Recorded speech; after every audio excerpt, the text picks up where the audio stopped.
Hey, and welcome back to the Fully Booked Photographer podcast. And it's just Jeanine and I today. I'm going to talk about something really special. And we're going to talk about the holiday season or Christmas, whatever you want to call it, and that it's an opportunity for every photographer. Jeanine, before we do that though, let's just talk to Black Friday, right? Which I know isn't Christmas, right? But where a lot of photographers regard themselves as being in the retail trade, right? And we see a lot of photographers, and I know you've been here, where the last quarter makes or breaks the year and how frightening that can be. Yeah, no, it's true. And it's as a big a fan as I am of Black Friday. I take that day off. I consider it like my second Thanksgiving holiday, and I go shopping, and I'm one of those crazy people up at 5 a.m. to get in line and go shopping. I know this surprises you immensely, but it is for retailers in the U.S. especially. That day is when they go in the black for the first time in the year. And that's where the name came from originally, is that, you know, they're in the red all year long until that Thanksgiving holiday. And that's when retailers finally go positive in their profits for the year. What a scary thing as a retail business to be in the red all year until the last week of November. That would terrify me, because anything and having now, I think it's like that whole post-COVID, right? Anything can happen. Oh my gosh, what if something happened at the end of the year? Even if it wasn't something, you know, internationally catastrophic, it could just be something local. It could be anything. And you've waited until now for your business to go into the profit mode for the year. That's just a scary place to be as a business owner. And, you know, it's like the ultimate horrible roller coaster ride that you just don't want to be on. Absolutely. And Jeanine, like, I sleep really well. Like, my Fitbit score for sleep last night was 92. Nice. So Susan just go, how do you manage to do that?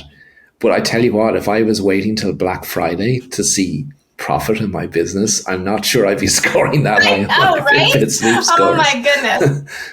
But yet a lot of photographers also rely on the last quarter. And then we see other photographers who say, oh, you know, Christmas is not for me.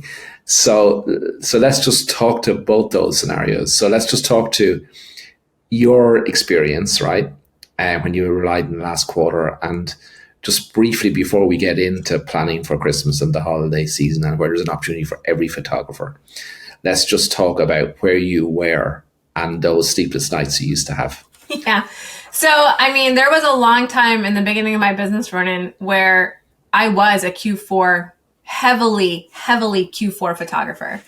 And I recognize, you know, for good reasons, I recognized right away that there was a need in the fourth quarter for people to have portraits and for families with children to want to be photographed.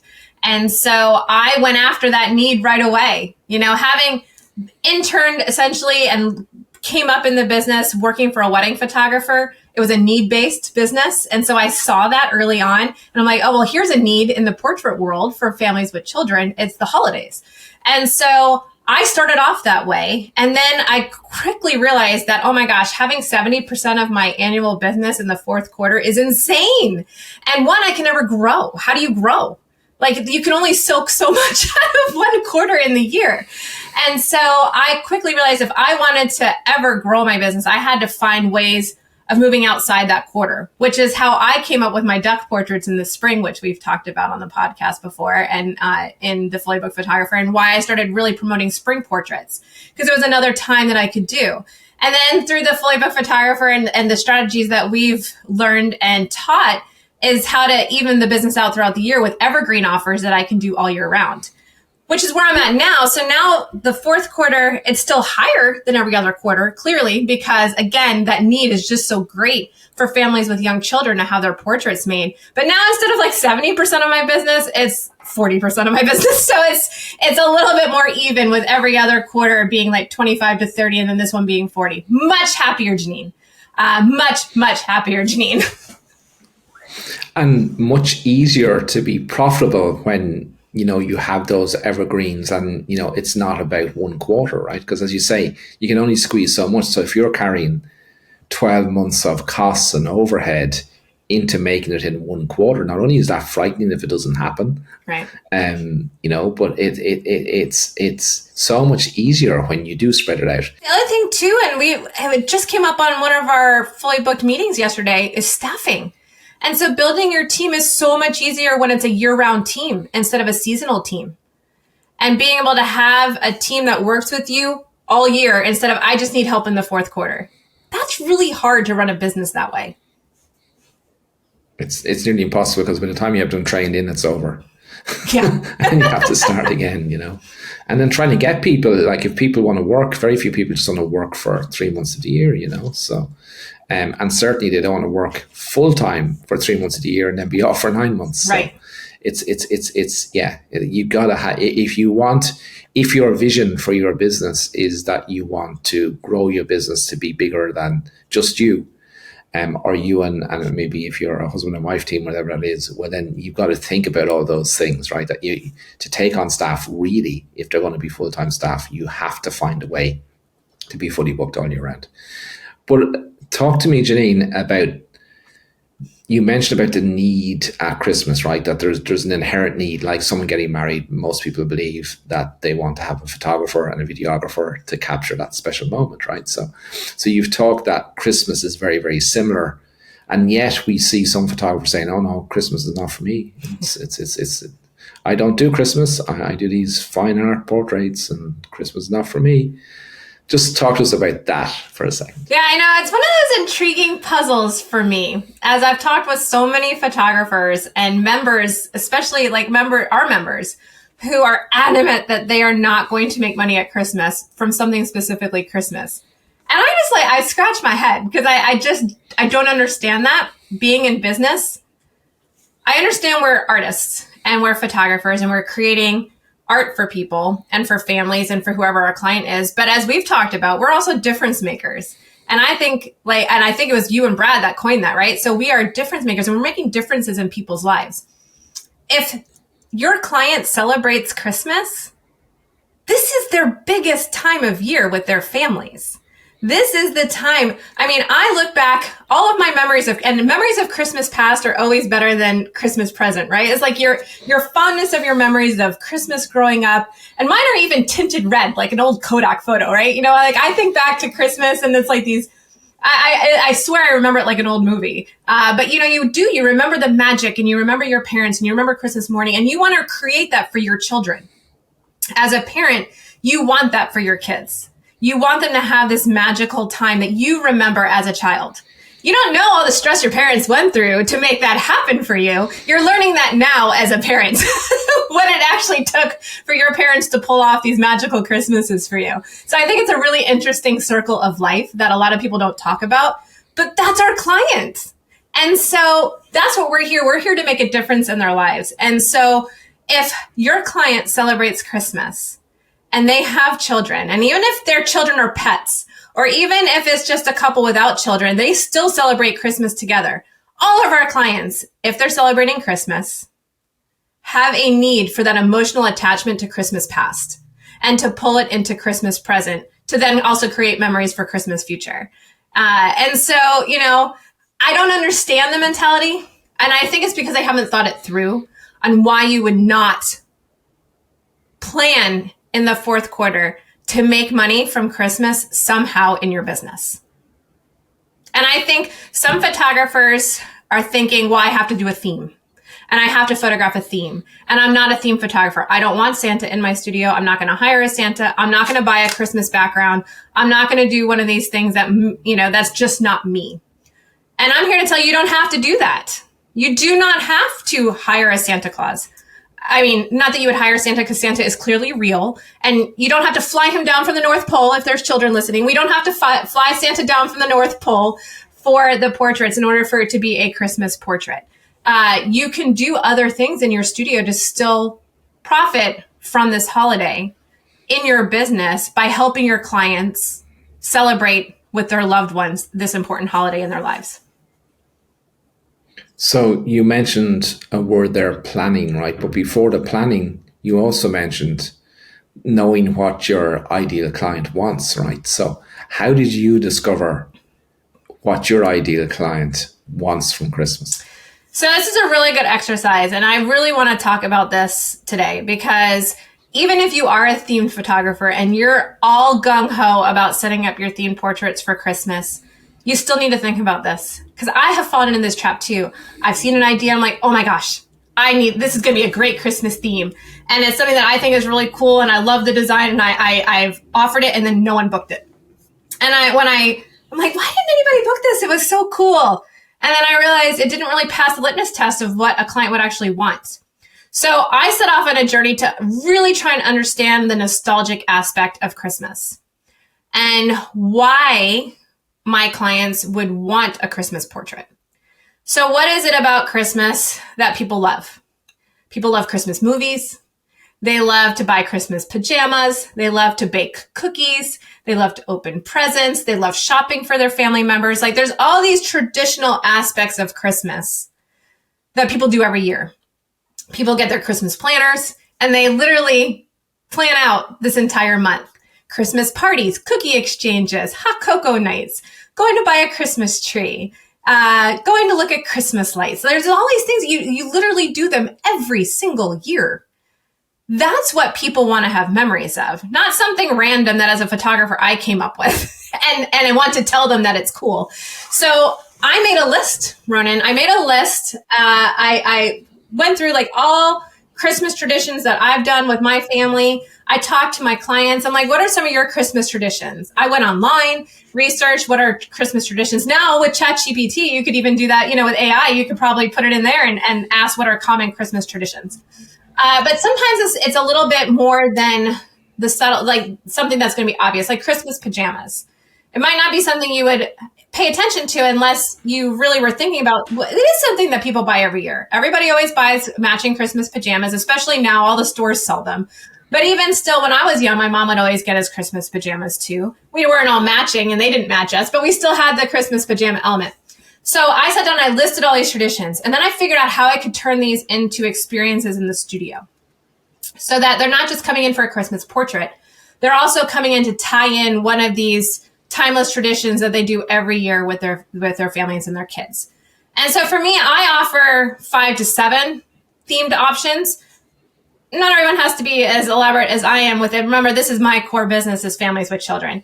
But you do need to have some of those same kind of ideas. So what do people enjoy? So every year I take those categories and I break them down, and then I make sure my sets fulfill one of those nostalgic aspects of Christmas. So I always will have a Christmas pajama set. Always. I will always have some kind of baking or candy set. Always.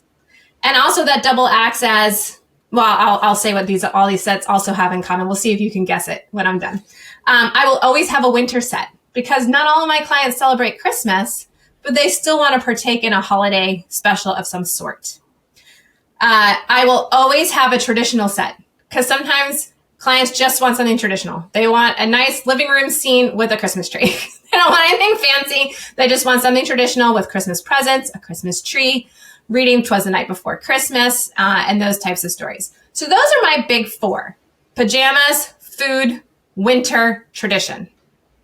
And then I'll add in some fun if I want to on top of that. But if you're going to hit the main 4, those are my main 4.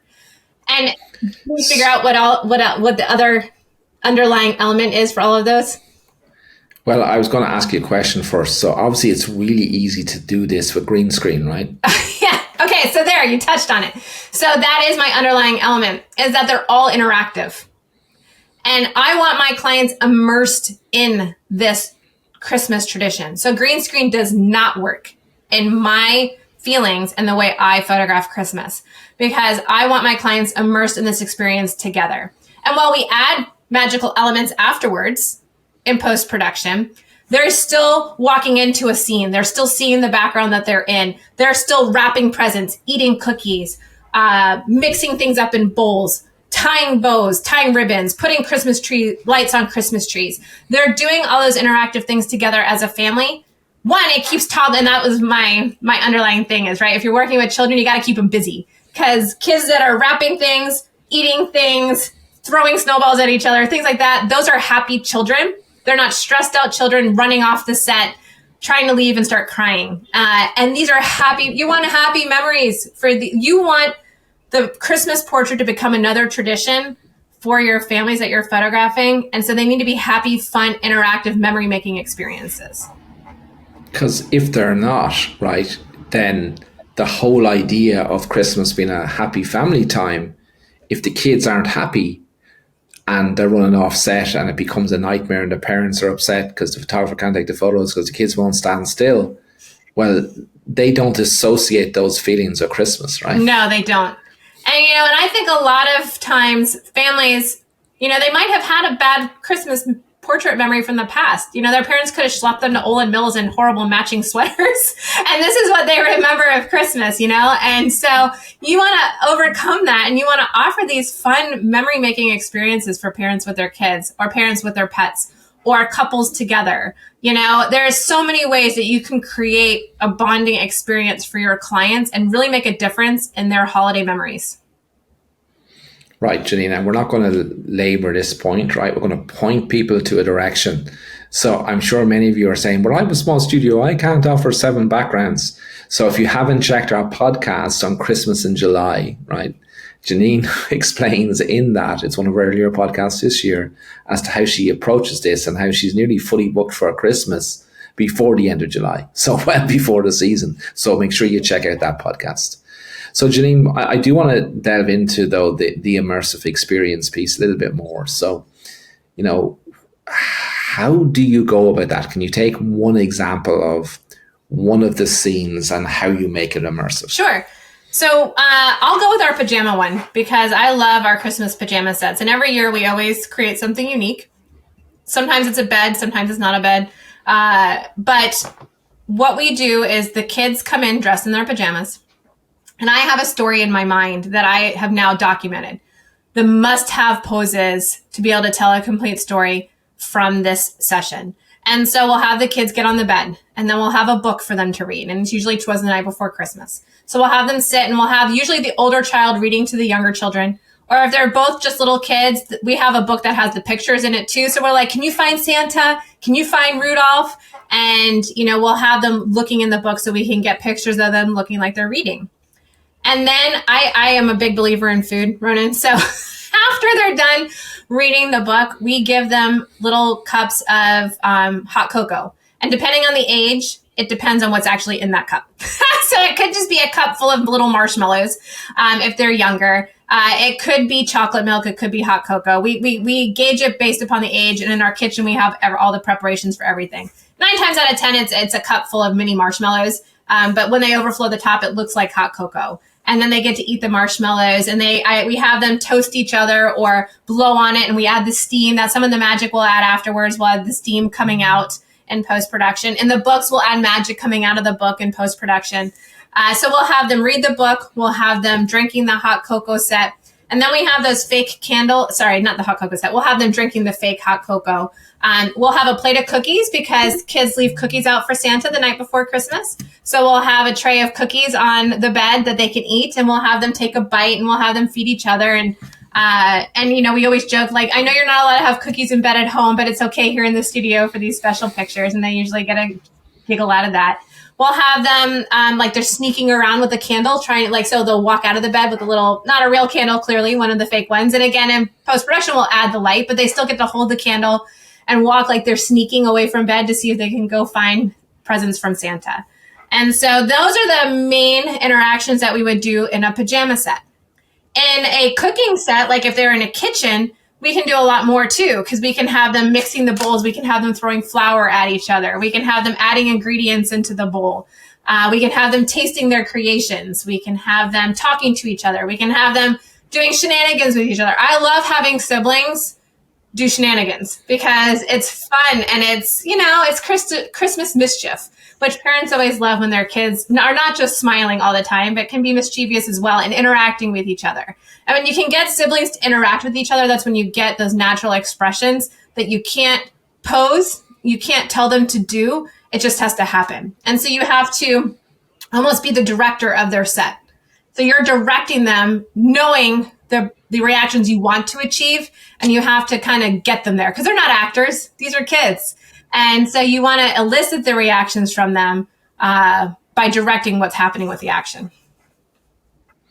So I know this is a 2-part series, and next week, we're not finished this week, but next week we're going to go through all the marketing and planning and developing the products and the pricing and all that. That's all next week, right? Right. So you wanted me to put you on the spot, didn't you? You wanted me to pick a genre without telling you and see how creative Jeanine can be with how you could do it for Christmas, right? Yes. Well, and let's say why, right? And again, it goes back to, right. I know it's obvious and everyone's probably listening to this podcast. Oh yeah, it's easy if you're a children and family photographer to offer Christmas in your studio, but I'm not, and I am this type of photographer, and so I can't. So that's why I was like, I bet you we could come up with a way that everyone can make money at Christmas, even if you're not a children's photographer. Okay, so just so I understand the rules of engagement, so I can make this as difficult as possible for you. Oh Lord, can you give me an easy one first? Are you saying to me that the photography doesn't necessarily have to happen at Christmas time? Yes, but it's still an opportunity. Still an opportunity. Okay, I'm with you. Okay, right. Okay, so I'm a boudoir photographer. Yes. Okay, so I was hoping you'd ask this one because there's so many fun ideas. Oh my gosh, if I was a boudoir photographer. One, I would totally offer sessions at Christmas. Could you imagine, sexy Santa to have the women come dressed up in some sort of sexy Santa outfit, or wrapped in red ribbon so her partner can unwrap her at Christmas? Oh my gosh. And it would be a great way to bring back clients that you had photographed all year to be like, come in for a 30-minute, hour-long, unwrap yourself for your partner session. Unwrap yourself for Christmas, and to have sexy red lingerie, red ribbon, little Santa hat. Or you could hire a Santa and Santa would be very happy if you had, instead of, screaming 2-year-olds sitting on his lap, pretty women sitting on his lap. So, Mrs. Claus might not be so happy, but there are definitely ways as a boudoir photographer that you could have that tied in a theme if you wanted to. But even if you didn't, even if you're going to be hard-nosed, I am not going to have my clients come back, which I think you would be foolish not to, by the way. I think you should definitely offer a reason for your clients to come back at Christmas if you're a boudoir photographer for some sort of surprise for Christmas for their partner. But anyways, even if you're not going to do that, you could easily contact your clients from the past year and say, hey, are there images that you hadn't purchased yet? Maybe you want to get something extra that you can put under the Christmas tree for yourself, for your partner, something like that, and offer some sort of promotion for them to come back and purchase again from the session that they had photographed earlier in the year. But please do sexy Santa. That would be so awesome. And send us the photos. Send us the photos when you do. Some of them. Yeah, you're going to see some of them. And of course, I think that's a great idea to get the clients back again, because often boudoir photographers say, well, how do I, the clients already had their boudoir session. How do I get them back again? And that's a great way to do it. And there, of course, we've got Brad, one of our mentor team, who manages to sell gift boxes to men as gifts of a boudoir session for their partner post-Christmas. Which is also a route for that, isn't it, Jeanine? Yeah, and that's to help you for the year going forward, so you can purchase a session to go under the Christmas tree for the following year. And that's definitely a way you can make money too. Yeah, and I know Brad, when he did this for the first time, he was surprised about, because the partner was now involved, they were able to have conversations with the partner as well as the woman. Right. And got the partner involved, and the investment went up and they involved both of them. So win-win-win. Win-win-win. Everybody's happy. Yes. Yeah.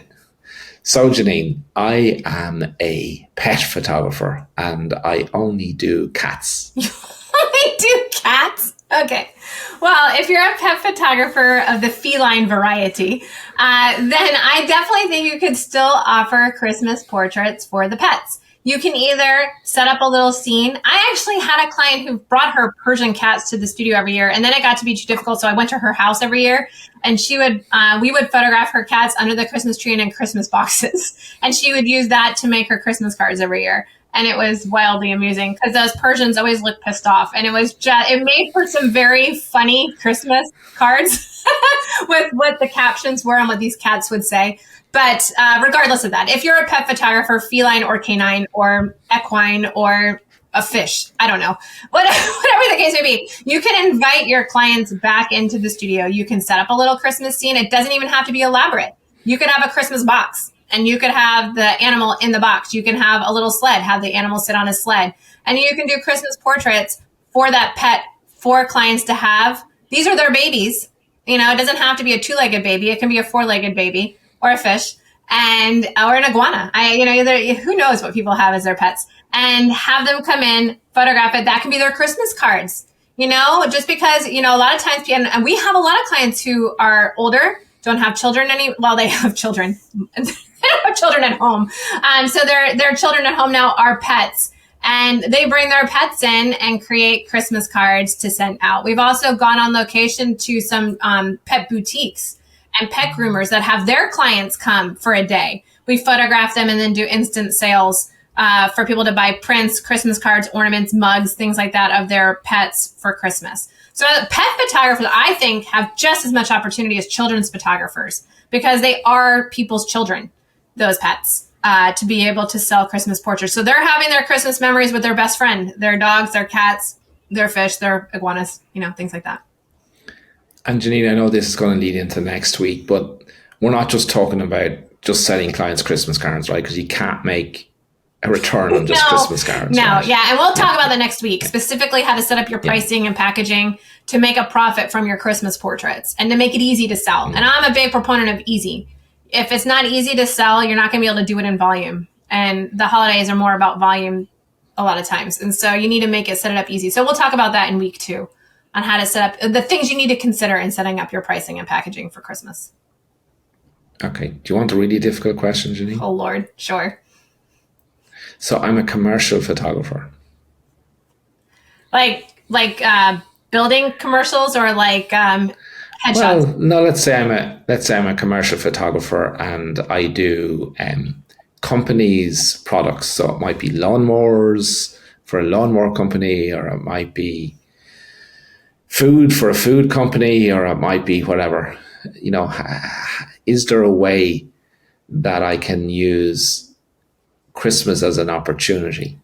Yes. Okay, so I think you could do a couple of things. One, if you're a product photographer, chances are your company that you're shooting for is going to have products that they release for the holidays. And they're going to need some sort of branding photographs for holidays. So I would jump on that ahead of time. You're going to have to work early because retail works early. So over the summer, you probably would need to contact your clients and be like, hey, what do you have that you're going to be releasing at Christmas? We should do some specific holiday shoots of your products.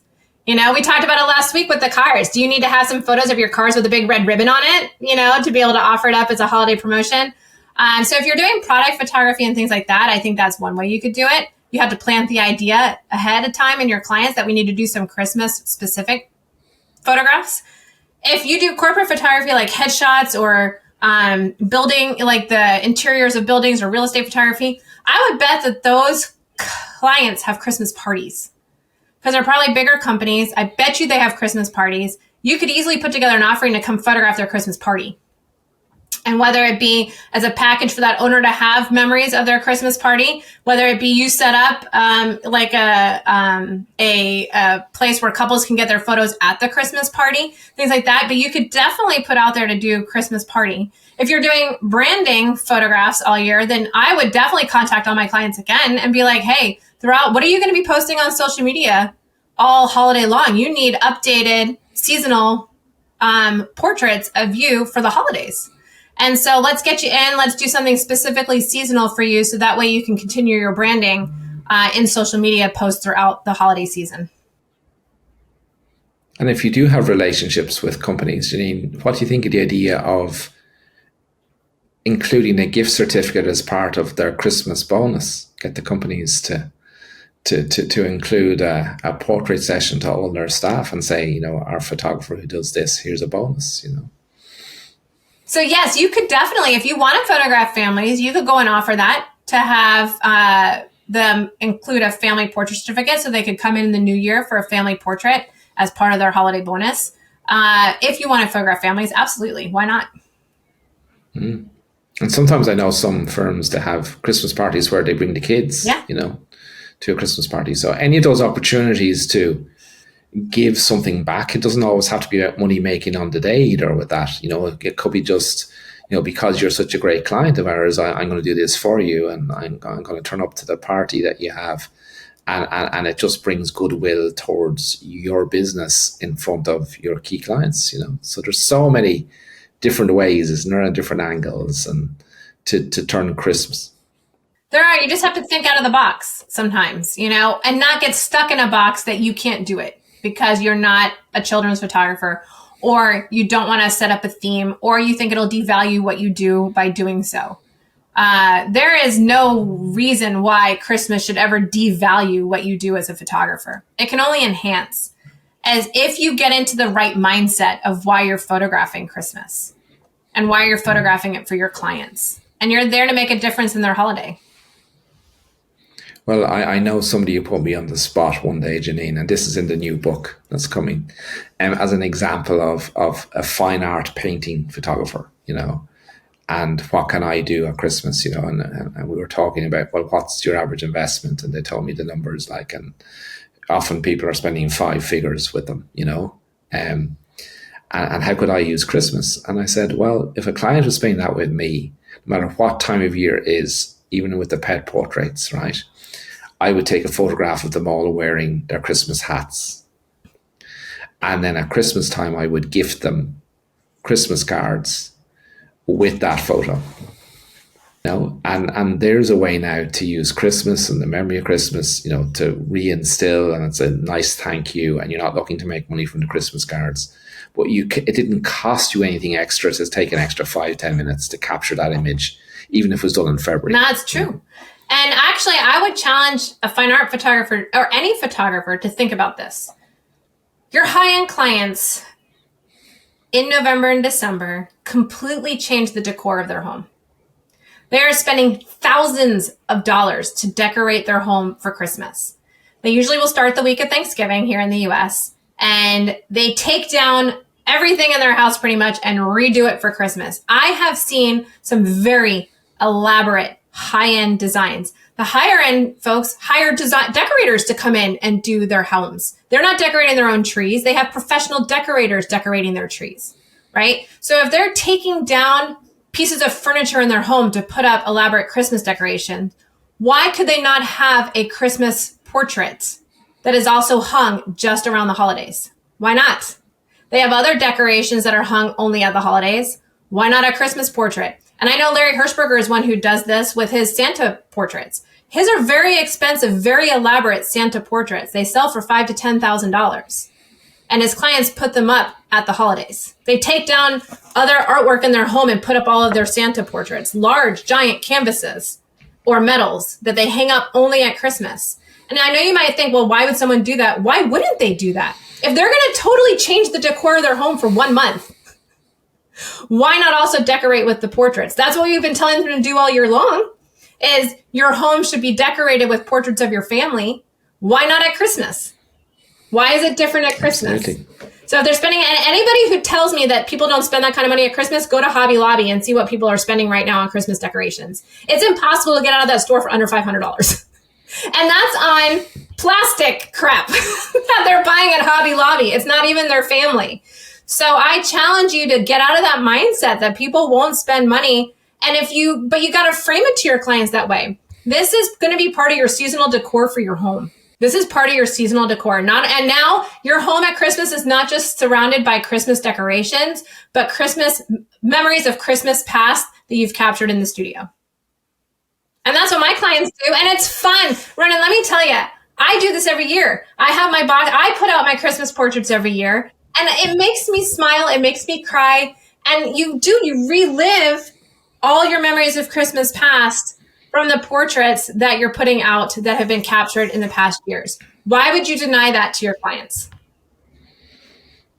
Absolutely. And so, Jeanine, on that point, I think that's the best point in this podcast to bring it to an end.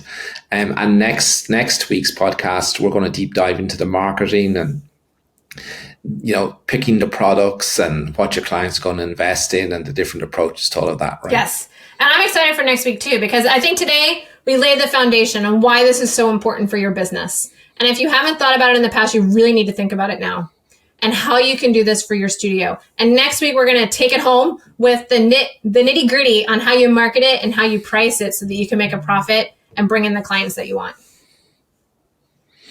All right. So on that note, don't forget, if you like this podcast, to press the subscribe button, and don't forget to share with your friends. We don't have a whole lot of guests coming on that we're using their audiences to build this podcast. We're bringing you content every single week. So please, please, please, if you've enjoyed this and you want to say thank you, the best way to say thank you is subscribe and tell your photographer friends who can gain from this podcast and get them to subscribe too. So on that note, it's bye from me. And bye from me. And we'll see you next week with Christmas Part 2.